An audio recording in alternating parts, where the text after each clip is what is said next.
Welcome to GardenDC, the podcast about everything gardening in the Washington, D.C. and Mid-Atlantic region.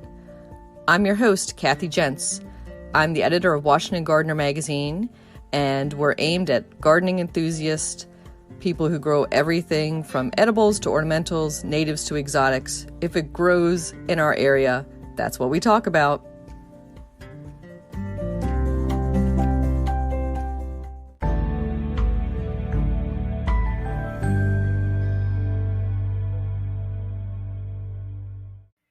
This week on the GardenDC podcast, we have a special guest, Stephanie Fleming, formerly of Behnke Nurseries and now of Beyond Behnkes. Welcome, Stephanie.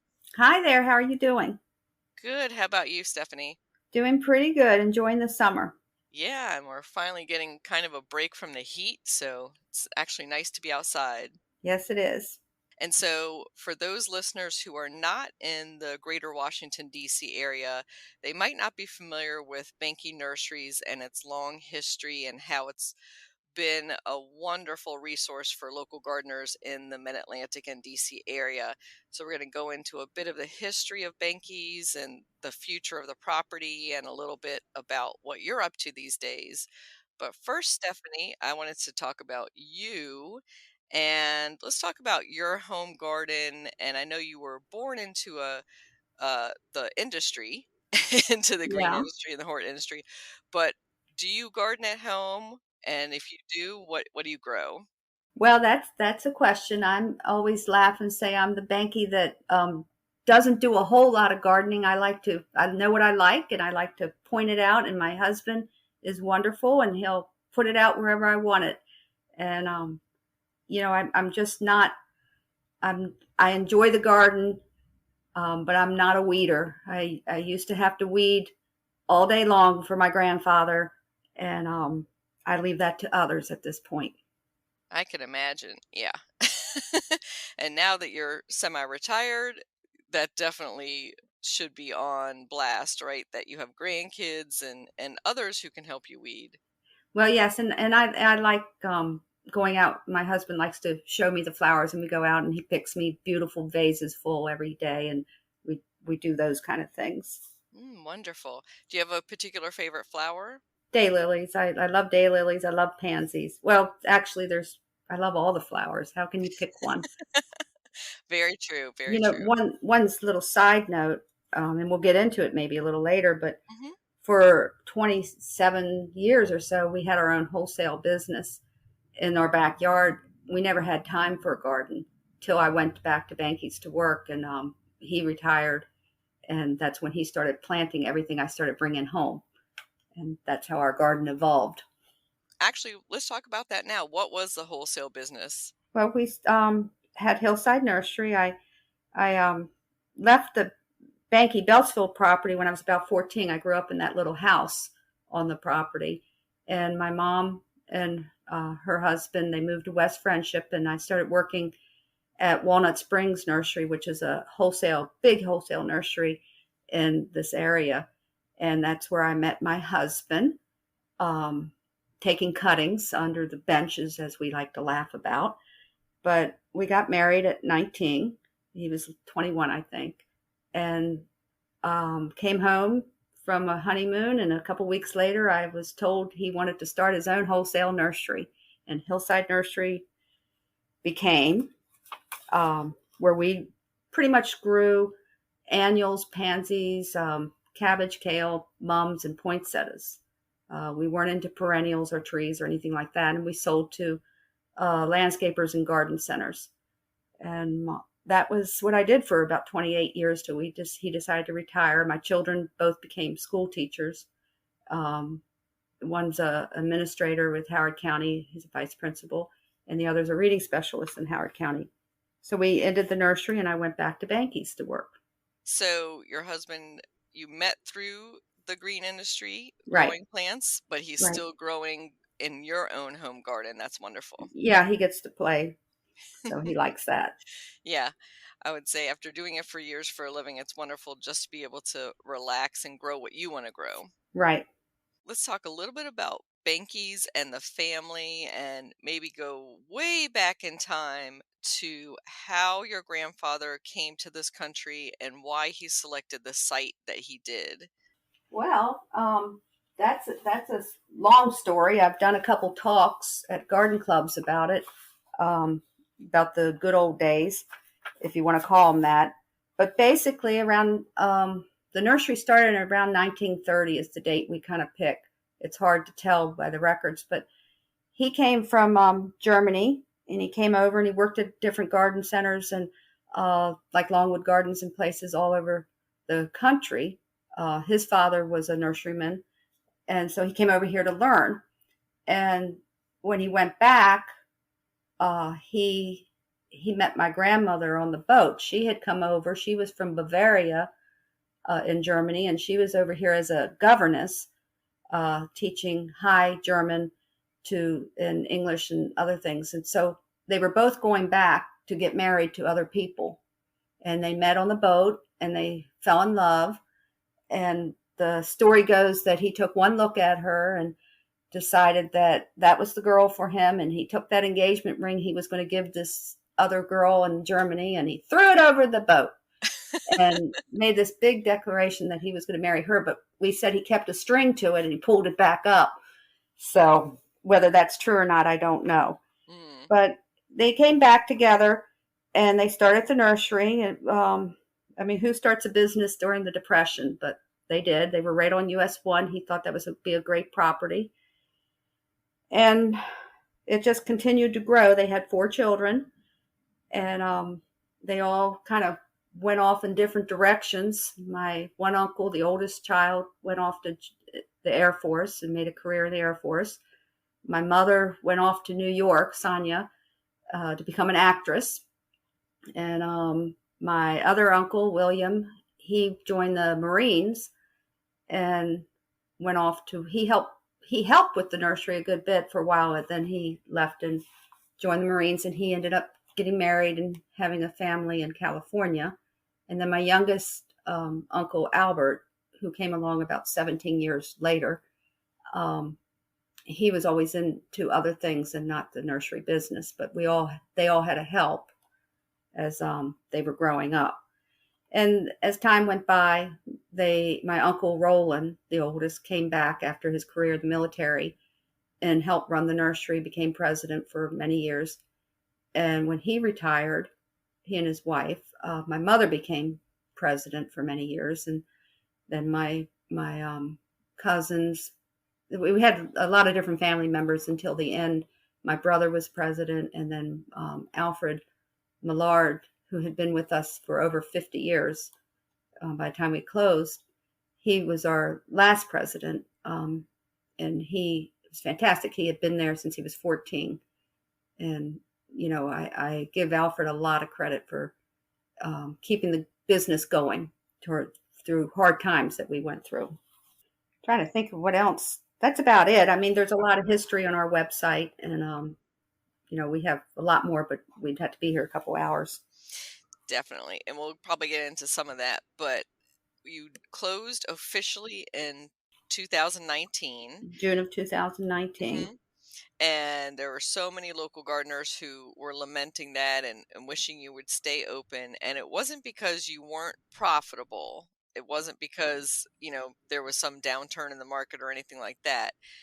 It was pressure from other family members or just wanting No, to go in a different no, direction. no, not really. Um, it was time. We were aging out. There was there on the family members. There was nobody else left that wanted to be in the nursery business. I live an hour away. Um, you know, why I loved what I did. I just could not run the nursery. Alfred was ready to retire. You know, when you get in your 70s, it's about time. Um, we had a lot of young people still there that were fantastic. But the other big thing is the property itself was old. And if anybody's ever been there, it's like a maze. You know, they just built and built and built, and these structures were ready to fall down, and there's only so much a paint can do. And you're talking about millions of dollars to fix it up. And so you had to put all that together and really sit down and take a hard look at it. And we started planning probably 8 years before we actually closed, talking about it, talking about how it would work, what it would look like. We looked at all sorts of different ideas. Do we sell it to another garden center? What do we do? And in the end, we just decided we needed to close. Um, I will say honestly, I was not a fan of having another garden center come in and using our name. It was just, I guess it's a Behnke thing. I don't know how to explain that, but it was time. That's how we ended up saying it was time. And we went out the way we wanted to. We went out with our heads held high, and I think we did it properly. When we made the announcement, we tried to take a lot of things into consideration, and help our employees was our main concern. And the employees knew every step of the way. They were told 2 years before we actually announced that we would be closing. And we helped them with resumes. We helped them with jobs. Um, it was unbelievable. And they all stayed. You worry when you're talking about closing that would we lose our best employees in the spring, right when we knew we would be busy. And they stayed. The loyalty of our employees is what makes them a family. And I will say that we still have one of the employees from the '70s started a Facebook private group for Behnke alumni, and there's so many on there. It's just wonderful, the pictures they share. And then after we closed, we had a huge party for all employees that had ever worked there. And I bet there was over 200 people came from all over the country, some from other countries, back to say goodbye. And it was a wonderful, wonderful, sad day, but happy too. Lots of shared memories. I could imagine, so many long-term employees, and they must have loved working there because so many stayed on for so many years Right. until they retired, and definitely became, kind of a mini family that way. And Mm-hmm. so it's great to hear that there's still that active Facebook group for Behnke alumni. And it occurs to me that we're saying the word Behnke, and maybe everybody is not familiar. It's spelled Behnke. So obviously a German and German spelling. And I'm going to give a little shout out because I was born in Bavaria myself. There you go. So a little shout out there to German gardeners. I want to talk about the location that he picked a little bit more in detail because you said it was right off Route 1. It is due north of the USDA headquarters in Right. Beltsville, Maryland, which is right north of the University of Maryland College Park campus in Maryland. So that was pre-Beltway. There was no Beltway at that time. So you would just come out of the city, out of Washington, D.C., and go up Route 1, I think, towards Pennsylvania, would be some of the travelers passing by. Absolutely. And then he was on, if you're going north, the left side of the road. So it would be more that you were coming back to stop in on the way, probably back into town to pick up Right. plants or flowers for your garden. So that must have been in his mind. Right. And coming from Baltimore also, Hmm. people would use that road to get to DC or whatever. And um, he did a lot of, would fill up the pickup truck, in the beginning, he did a lot of cut flowers of mums or roses or tulips. And he would take the bunches into DC to sell them out of the truck and things. So, did a lot of work for a little bit of money. And when I think of all the work they had to do, Hmm. it's amazing. But it definitely was a wonderful piece of property, and he leased it at first, and then he started buying up the different pieces. And at the end, there were 7 different lots um, that we kind of put all together into one big lot. Mentioned some of the cut flowers he was growing. So he was growing mostly what he sold. So he wasn't Yes. buying in wholesale. So can you describe, say, the roses or how he got started actually growing? Well, his father and Kellinghusen was a grower, and that's what they did, and so that's what he knew about roses. He knew about this is, of course, they weren't doing it when I came along. But I have the pictures and things of them gathering up the bundles of mums. And my mother would say that she would stand at the edge of the road on US 1, and she and her brothers would have to wave the flowers to the drivers going by. Um, but they would be right out there in the front field, where um, the big houseplant greenhouse is. And that's kind of before the time where you would buy a plant in a pot.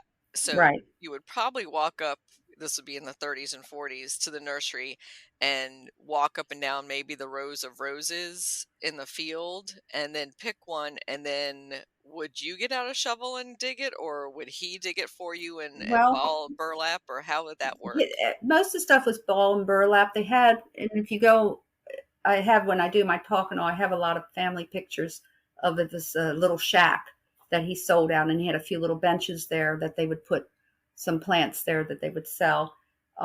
As time went on, let's see, Mom was born in 33. So when she was about 10, so I say 43 or so, she um, discovered African violets. A woman where she used to go to learn how to embroider gave her a violet, and she brought it home. And my grandmother was fascinated by the violets, and that became a really big thing for Behnkes. They learned about hybridizing them, and Mom said that she and her brothers would have to, when they finished their homework, would be wrapping them in newspaper, the seedlings that they would grow, and mail them all over the country. And she hybridized the fantasy series, and we had the Behnke boy, and she even named one after me, Steffi. It was a pink ruffled one, which was a poor performer, so they discontinued it. But violets was a big deal for Behnkes, and she started becoming more and more involved with it. And every time that a new administration came into the White House, she would send them a whole lot of violets, say, like a box full. Ludi Snyder, who worked there, he was also the head, I believe, and I probably have this wrong, the head gardener for the White House. He would take the violets in, and it was a welcome package. And I have an album that she put together of thank you notes from every first lady and some presidents, from Bessie Truman to Nancy Reagan, um, thanking them for the violets. Bessie Truman used to take them home with her on the train wherever, I guess they would leave DC and go to their home. And so that's, a treasure that I really like. But that was my grandmother's thing. And then we, of course, as they retired, they stopped producing the violets and they started buying them in. It didn't make sense to produce them ourselves. And I always think that's kind of sad. But we were known for violets. And I will say, as I've traveled around some other garden centers, I wish they would get more violets in, because we used to always have at least 100 at a time, Hmm. for people to choose from. But violets are like the best plant in the world to give as a gift, to put on your windowsill, and they're just so beautiful. I agree. They're such an easy house plant to grow Hmm. and pretty much bloom all year round for me. And just Yeah, take, a couple dots of violet or plant fertilizer, when you water them, and they just keep going and going. yeah, yeah. Of course, disclosure, I love violets. My mother has violets that are probably 50 years old. She would do talks. I'd get her to come when I came back to the nursery. I'd get her to do violet talks, and she still has them looking great. Me, I try my best. And when the nursery was getting ready to close, I brought four more home. And finally, the last one just didn't make it. And I guess I just don't have that violet thumb my grandmother and mother had. But doesn't make me stop trying. There's always more windows to try. So Hmm.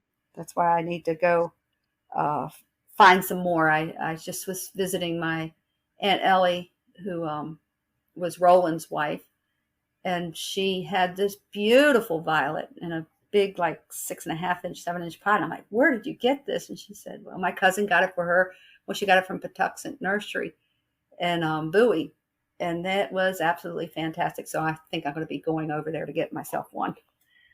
So, Nice. yeah, And great to hear that you're still buying new plants and you're not all never stop. planted out. Yeah. Never stop. There's always room for one more plant. Mm-hmm. That's so true. And from your memories of your grandfather, what was he like as a person? For me, larger than life. There was 11 of us grandchildren, but my brother and I grew up on the nursery, and there was only three granddaughters, and we were spoiled rotten.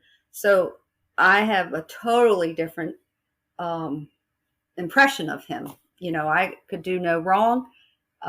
I got away with murder on everything, and you know, he was great. The boys, not so much.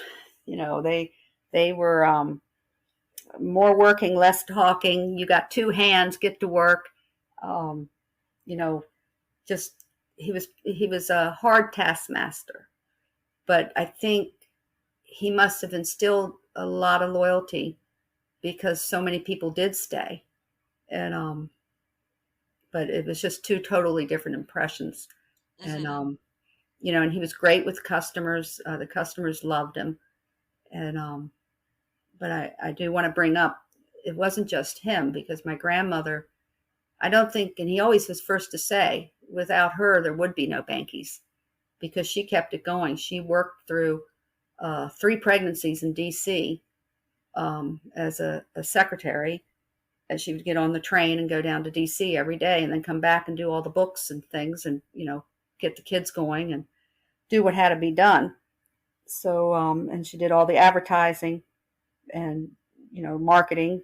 She would, I wish she could have lived to see social media and digital cameras because she would have loved it. And so your grandfather was a hard taskmaster, and I had heard that he had really exacting standards. Do you Yes. recall some of the things that he rejected or said this isn't good enough?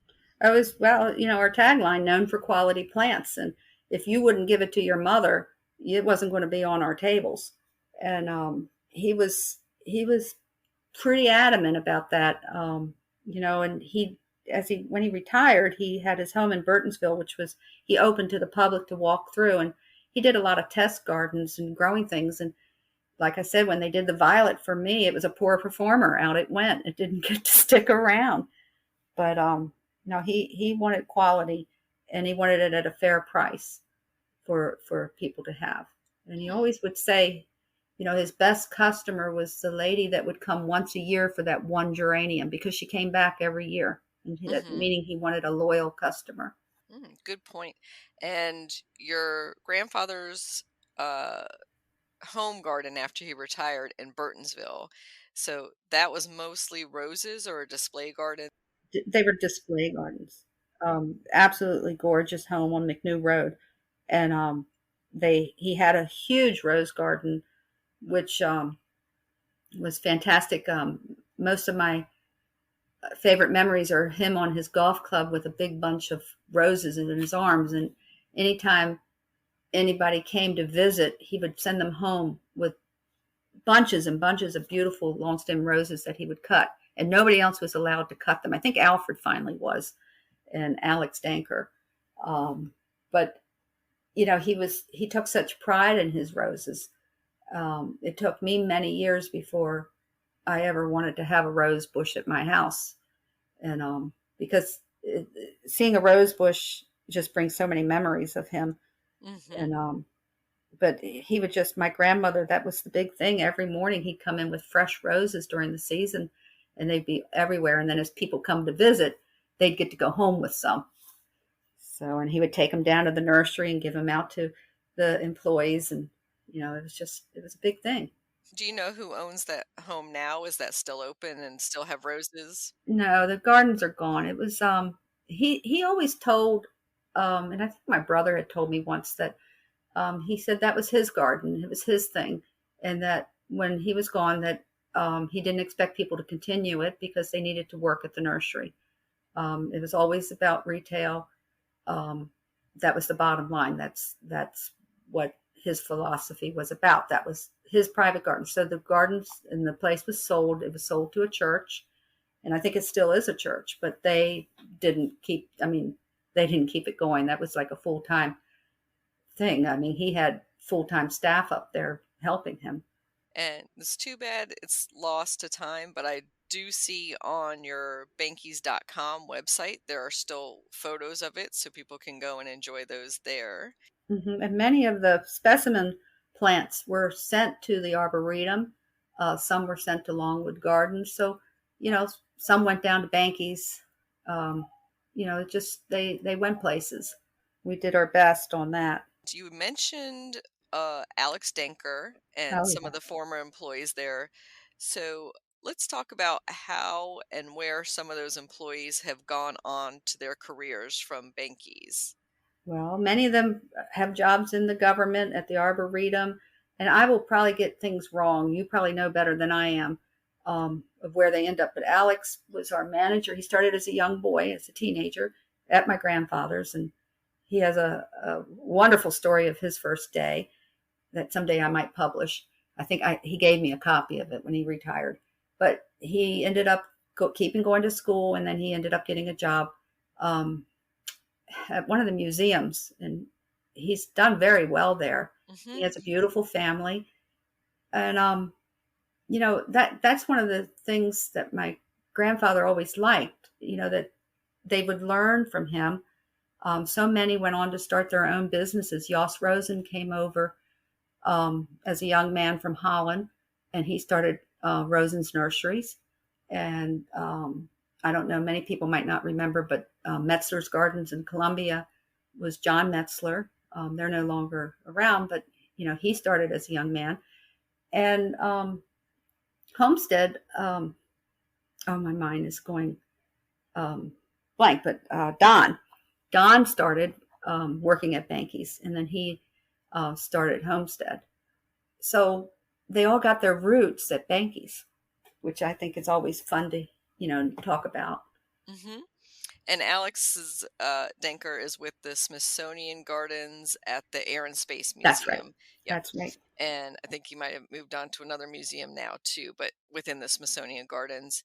And the Arboretum you're mentioning, for those who are out of the area, we're talking about the U.S. National Arboretum that's Mhm. located in Washington, D.C., and that's overseen by the U.S. Department of Agriculture. Right. So it's considered a research facility. Yeah, I believe Chris Upton worked there Hmm. before he retired. Yep. It just um, there's so many in so many different positions that it's hard to keep track. But it's always, and some of our employees that we had when we closed have now gotten different jobs in the government. So at different gardens and everything, and some private gardens. So which is fantastic. Do you ever do, say, a reunion party? I know it's only been 2 years since your official closing. Reunion parties. Well, as soon as we closed, we started. There's this little restaurant next door to Behnkes in Beltsville called Remington's. Been there forever.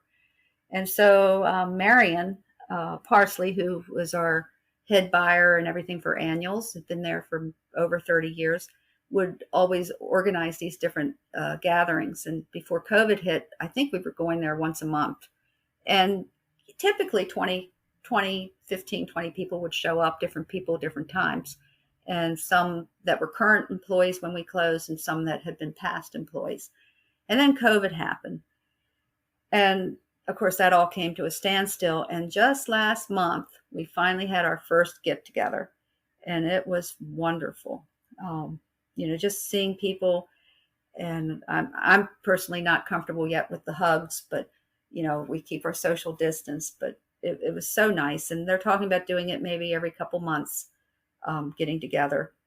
And I think that connection, and we're very lucky in this day and age to have things like social media and Facebook and texts and stuff where we can interact with each other. And I still talk to like Alfred, and Miri Talabac was our woody plants buyer. She's always available to help me. When somebody asks me a technical question about a plant, I'll write to her, or Larry Hurley, who was our perennial buyer in the past, or my main guy on helping me with my writing. Um, they're right there to answer. And Mary is great because now she's with the Maryland cooperative extension, so Right. she's now available for everybody to ask their garden questions through the Yes. cooperative extension program. And she's doing great with that. So then, and that's such a free thing. And I wrote about that one week and said, you need to check this out. And it's not Mhm. just her. There's plenty of resources there for the homeowner. And mentioning Larry Hurley, who is a font of information, Oh, I that brings back memories of the Behnke radio show that Larry and John Peter Thompson hosted for years. Do you have yes. anything you can share about that radio show? Yeah, they did a great job, and Jos Rosen was, I think, part of getting them to going to do that. Um, talk to them about doing it, and they were a great mix. They just were terrific. I'm trying to remember the name, the garden gnome, or I can't remember what they called it, but they did it once a week, and it had a huge following. So that was fun. Larry enjoyed that, and Mhm. Larry's I call him my editor in chief. He's still, when I write my articles, he, checks all my spelling and punctuation for me. And, I'm getting better. I do remember being a guest on their radio show many, many years ago, and that the first caller question I got was a turf grass question. Oh dear.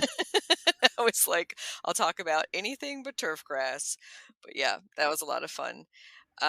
So in addition to the radio show for promotions, I remember Benki's having several special events and festivals throughout the year. Hmm. And I think that there used to be a tomato taste or a tomato festival. They did a tomato festival in Largo where Hmm. they had a growing facility. They did a poinsettia walk where you could see all the banky, beautiful poinsettias because they grew all their own at that point. Um, they did many things, and of course that was before I came. When I came, I started getting into more of the social media and I started doing things for benefit other groups. So we would do like the garden social, and I think you were involved with all of these things. But Hmm.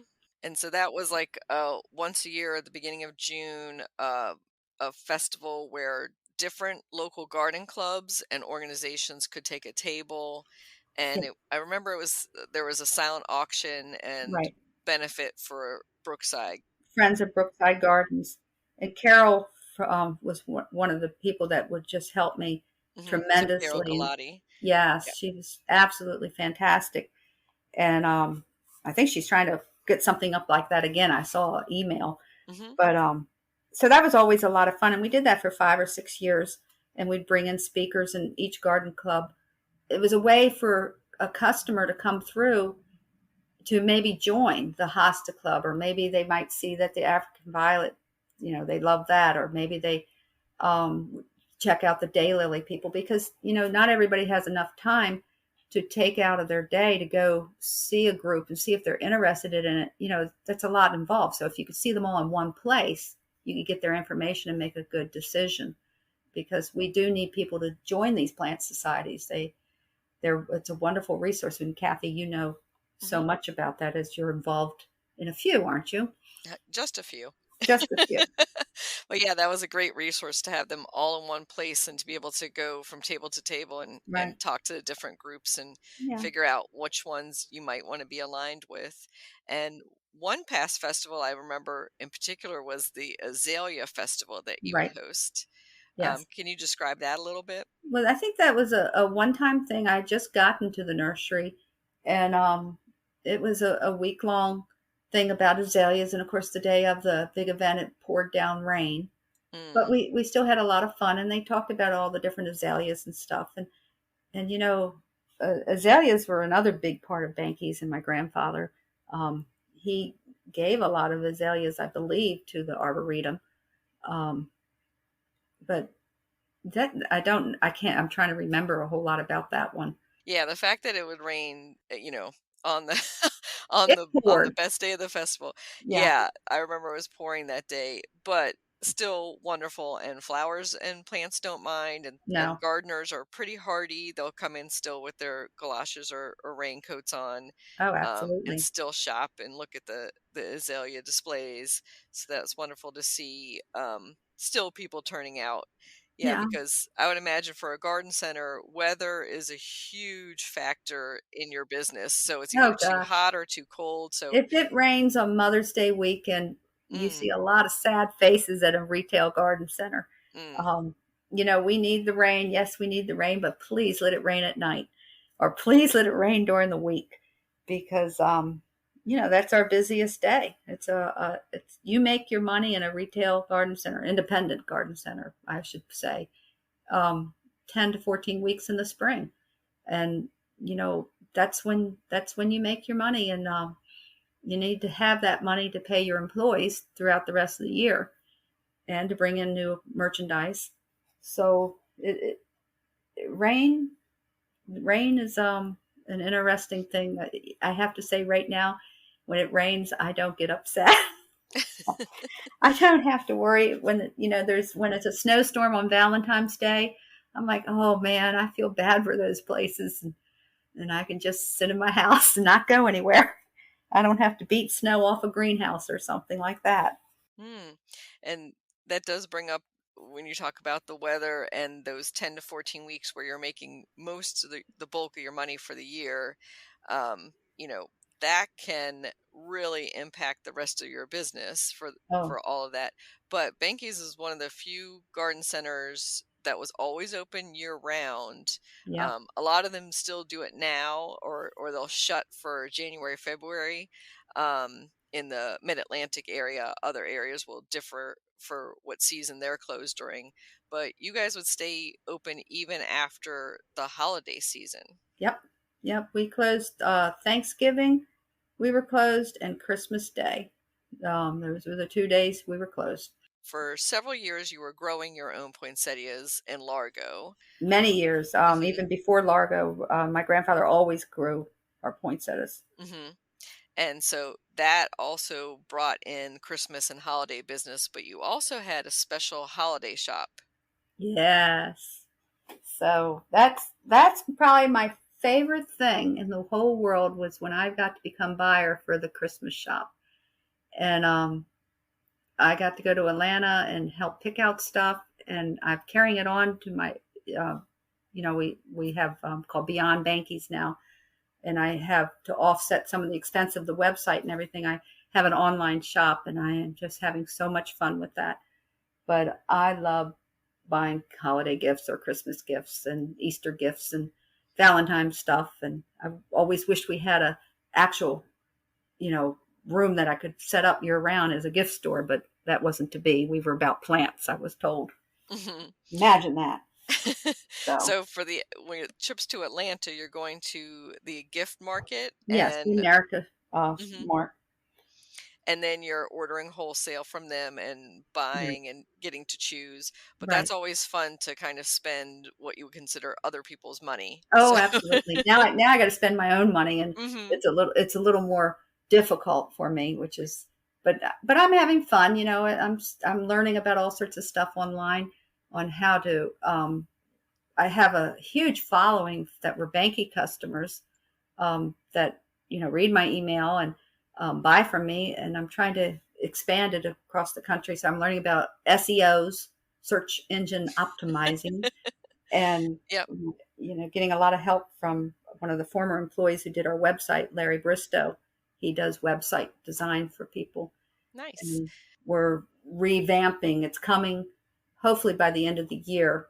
We rebranded the Behnke name into Beyond Behnkes, and came up with a new logo, keeping the Behnke B, which was very important to me. My mother actually designed it when she was around 17, Mhm. and that it's just been terrific. I'm very excited about all this.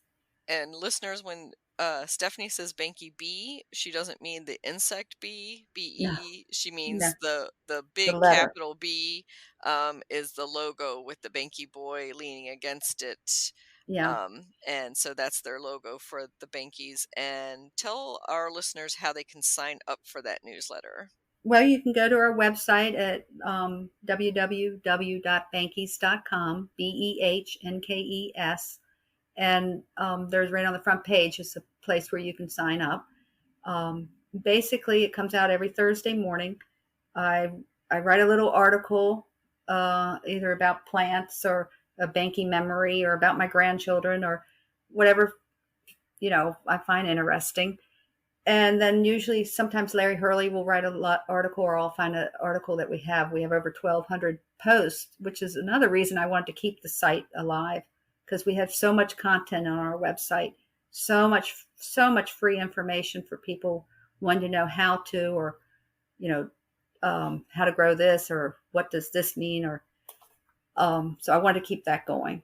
And then I put stuff that I'm selling online. I put a few things in there. Yeah, I was just looking at one of the recent articles on daylilies, Mm-hmm. and I saw that the Stephanie Fleming daylily. Oh yes. And can you tell us that story? So my grandfather, like I mentioned, used to have test gardens in Burtonsville, and he would trial different daylilies, and he named one called Stephanie Fleming after me. He named one after my cousin Jeannie Behnke Burns. Um, he named one after um, a couple different people, and his sister Elsa in Germany had one. I don't think I have ever seen it, but I just heard. And then somebody, and there's so many different stories about it. Um, One of the first white daylilies, and it was more like a cream. That person named it Albert Behnke, and so my husband would always keep the Jeannie Behnke, the Stephanie Fleming, and the Albert Behnke, and I still have them in my garden. I actually just took some down to one of our former employees from years back. She had lost her Albert Behnke, and so I gave her another one. But they're they're nice. But my grandfather, of course, didn't like his. He said that it was a wimpy plant. So, but I love mine. I'm sure it's wonderful to have a plant named after you, Yeah, and yeah, especially one that does so well. yeah. It's that's better than the violet. So, whenever the topic of banking nurseries comes up at a gathering of local gardeners now, and people are reminiscing about how much they loved shopping at the nursery, about their experiences there, then inevitably they ask what is going to happen to that land and that property. So, do you have any news to share on that? Well, um, it's been a long road. As of Thursday, we finally got our detailed site plan approved for 7-Eleven, which is going to be at the corner where the big block Don Rose building, as we called it, it was on Howard and uh, Route 1. So that's been done. There's still more steps in the road to go. We already have a contractor who is a contractor with Pepco that is leasing part of the back property. And as for the rest, time's going to just tell. The original plan, as many might have heard at a lot of our meetings we had with the community, was going to be townhouses. And we were approved for it. However, there's pending legislation, I can't never say that word, out there that no residential property can be within 300 feet of the gas pumps. And it looks like that's going to pass. So we're now expecting the property totally to stay commercial. There won't be any residential. That's about all I know at this point. Hmm. It's been sad, when we closed. The whole thing was pretty sad, and and I go there now and I look at how it looks, and it's falling down, and the vandalism that has occurred, and of course it was completely stripped of everything of any value, was sold, and it doesn't look good. I am now ready for it to be demolished. And that time will come hopefully in the fall. It takes a long time, apparently. It's not just one permit you have to get. You got to get a lot of permits. And with COVID, things got put back. But, we always took pride in keeping the front looking really nice and Howard looking really nice. And when you leave a property and it's abandoned like that, people tend to start thinking it's a place to just litter. And we have this one customer who's a great friend of Behnkes, who lives nearby, and he likes to kind of oversee the property. And he's done a lot for us since I live an hour away. But he took it upon himself. He cleans up the side of the road. He'll go out there and with bags and clean up the trash. And I think that's what a wonderful thing to do, Hmm. because he just can't stand it. But it's time. I'm ready for that to happen. To be leveled out and all the old Hmm. buildings gone because they need to go. Well, it will be sad to see them go, as you say, and you have your memories, we have our photos, so it'll be interesting to see what the next chapter brings for that property. The buildings were original. Hmm. Um, a lot of that was the warehouses. I have pictures of the warehouse being built, the boiler room backed by perennials. I have a video. I guess my grandmother used to take lots of videos, and I have a video of these guys in suits and ties trying to get this huge monster in there. And that's always amazing watching the people. I was at a craft show last month and was talking to a woman whose father was actually one of the carpenters that helped build a lot of the buildings. And, she was so excited to see us there at the craft show. And that does bring up that if any listeners are in the area and want to get in contact with you, aside from the website, you mentioned that you're doing craft shows now. Yes, I am. And I pretty much talk about them in the email this weekend. It's probably too short of notice, but there's going to be at the Howard County Fairgrounds Hmm. Christmas in July, Saturday and Sunday on the 24th and 25th.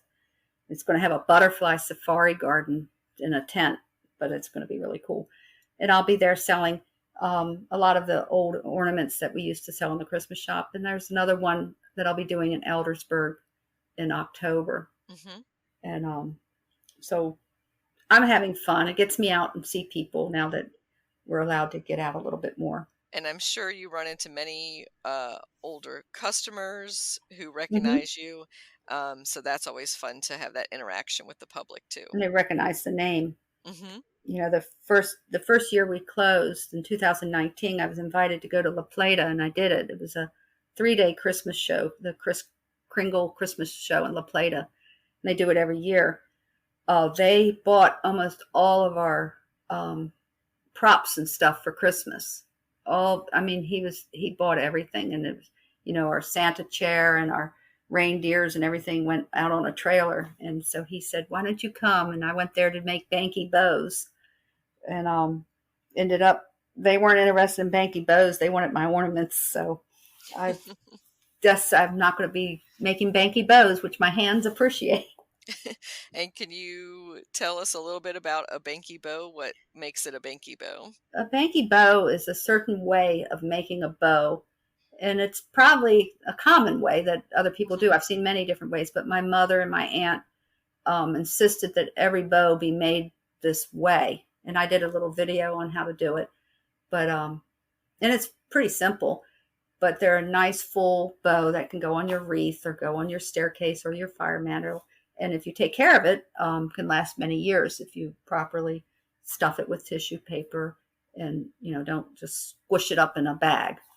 And so that's one of the things we were well known for. People would buy their wreaths and then come into the Christmas shop, and we had a wreath counter, and we would work on that. So make a lot of bows.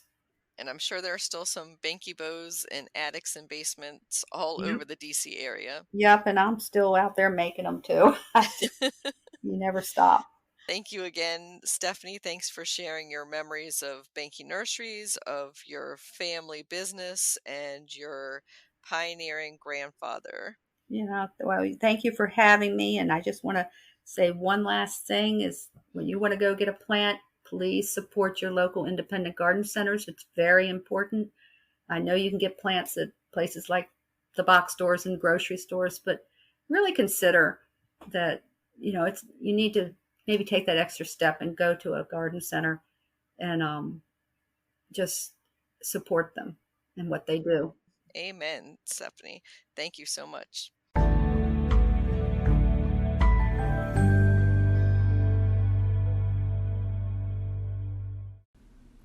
Agapanthus plant profile.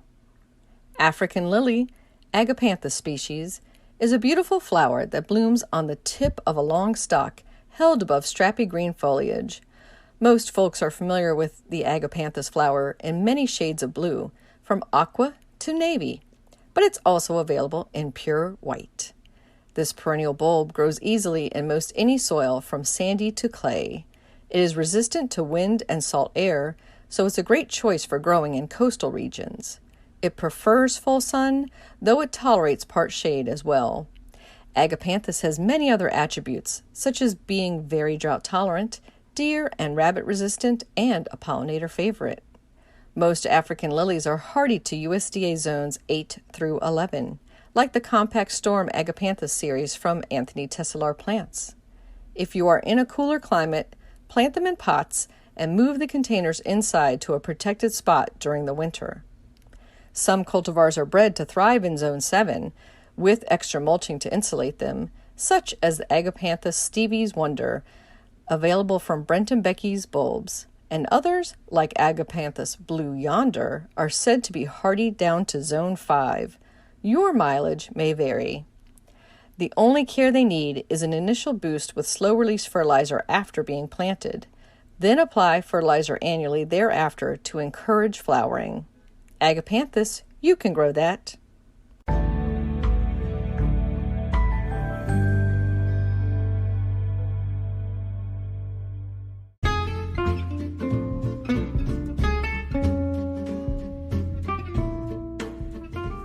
What's new in the garden this week? Well, it seems like every rainstorm passes just north or just south of my little neighborhood, so I have been in a serious drought and just watering just to keep things alive at this point. So praying for some rain to come by and give us a good soaking. Hopefully you all have had some decent rains and are not in the same position. Locally happening in the garden world, there is a Daylily sale and auction on Saturday, July 31st, held by the Free State Daylily Society at McLean's Nursery in Baltimore, Maryland. Check that out.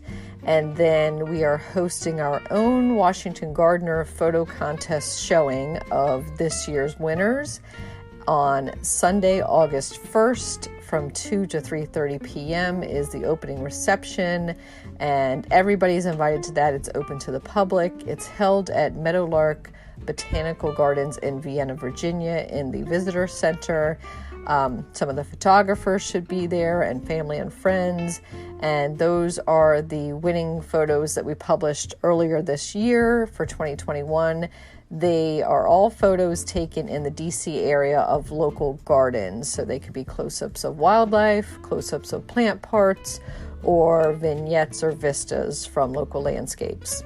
And we'll be opening up for entry for next year's contest for photos taken this year at the end of December into early January, so look out for that notification. Elsewhere, looking ahead on the calendar a bit, Friends of Brookside Gardens is having their fall plant sale September 11th and 12th. Tudor Place is bringing back their 29th annual garden party in Washington, D.C. on September 22nd. And we are going to host our tomato taste at Market very soon, so look out for notification of that coming up. And before I sign off, I do want to say a special thank you to a new sponsor of our podcast, and that's a listener supporter, Sherry. So I just want to say thank you, Sherry, for your support.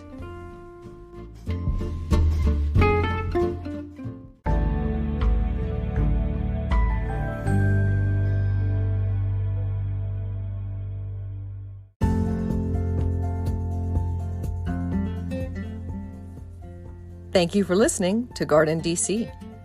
You can become a listener supporter for as little as 99 cents a month by going to anchor.fm/GardenDC/support. Another way to support this podcast is to subscribe to our monthly digital publication, Washington Gardener Magazine. To do so, go to WashingtonGardener.com. Thank you.